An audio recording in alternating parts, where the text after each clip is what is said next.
najua kidogo kama kiasi mahadade mtewai na nini najua kidogo kiasi.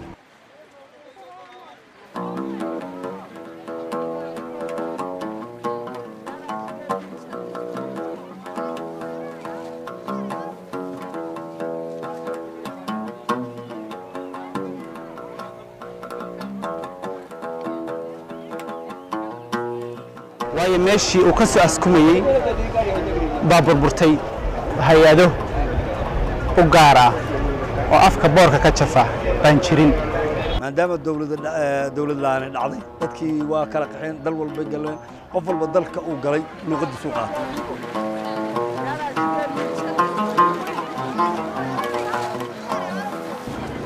unajua mimi sitaka ujuana mtoto wangu sitaka ujuana kwa Kisomali kwa sababu sasa hii Kisomali haina shida nini haina faida yote ndio maana sasa mimi maisha yangu maisha ya mtoto wangu sitakumaliza hapa yani mimi hata pia familia yangu sitakwenda kule Soomaali.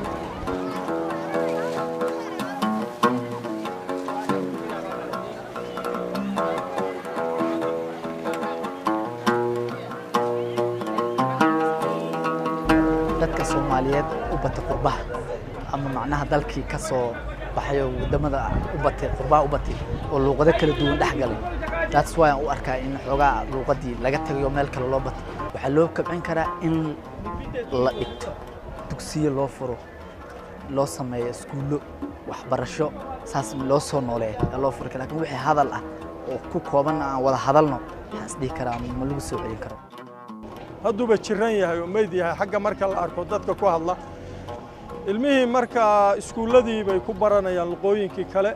Soomaalina saxaan waxaan dhihi lahaa luqadiina u soo noqdo afkiina hooyo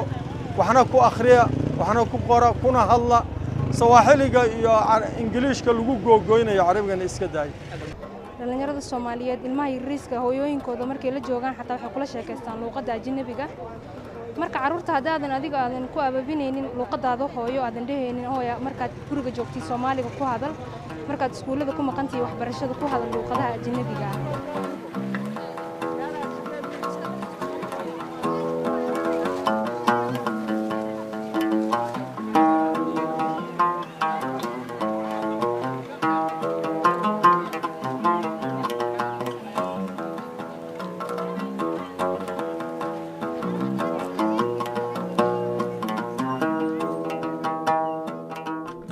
ka heshaa barnaamijyada dalsoor ma danaynaysaa in la helo warbaahin Soomaaliyeed xor ah oo u adeegta bulshada fadlan taageer dalsoor waxaad bixisaa $5 ama $10 bishii